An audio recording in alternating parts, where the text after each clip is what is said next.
Sziasztok gyerekek! Hát sárkutatás, ilyet aztán még nem hallott az ember, ugye brit tudósoknak szoktak lenni olyan fura kutatásaik, és akkor az ember azt mondja, hogy jó, hát a brit tudósok kicsit bogarasak, és hát ilyen öreg lordokat képzel az ember ilyen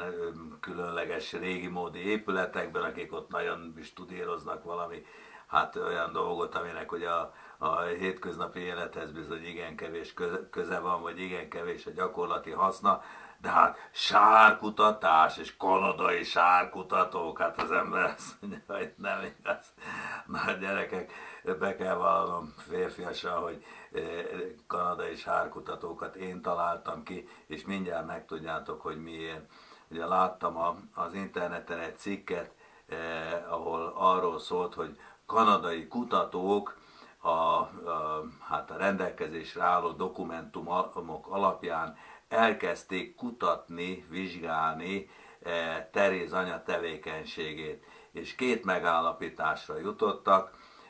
Az alapvető, illetőleg egy megállapításra, hogy Teréz anya nem volt olyan szent, és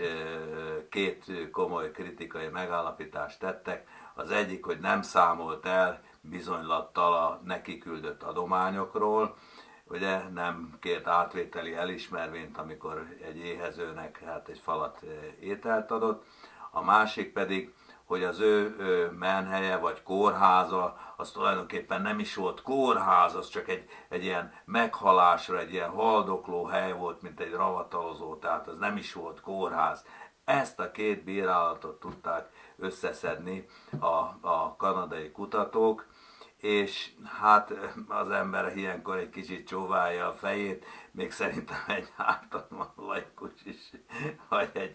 még egy ateista is, mert a Teréz anya vagy Teréz nővér, ugye még az ő szemükben is elismert volt, és mindenki tudja, hogy ha valaki egy szár kis táskával megérkezik, ugye nem is tudom én mondani, hogy Albániában született, aztán valahol tanult,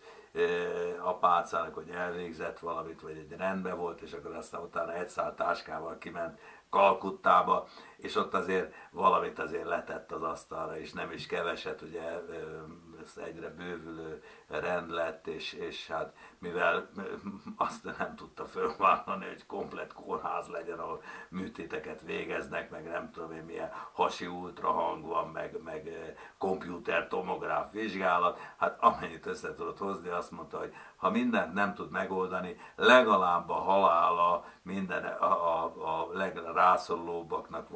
valamelyest emberségesebb legyen, és ugye a haldoklókat, akiknek úgy nézett ki, hogy már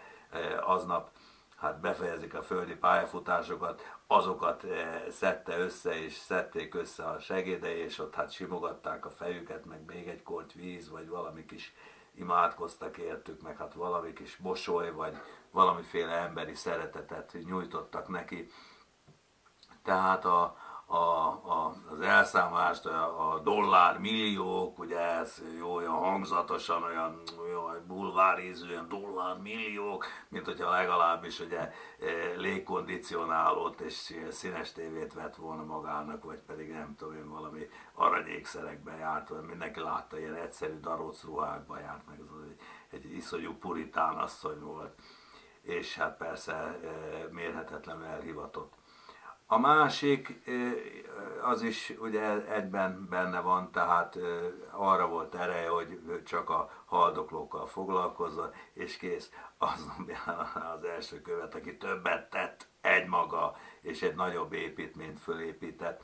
No, de van azért emögött valami, tehát ami miatt ugye ez megéri egy filmnek a témáját, hogy valójában a kutatók ugye ösztönösen azzal foglalkoztak, és azt kutatták, hogy mi sarat lehetne dobálni Teréz anyára, és ugye ilyenkor az ember már rögtön kezd idegesedni, meg vakarózik, és ugye a harag már támadna föl benne, hogy na hát azok a gonosz kanadai kutatók, micsoda sárdobálás, miért kell a Teréz nővér, és ugye, vagy Teréz anyát,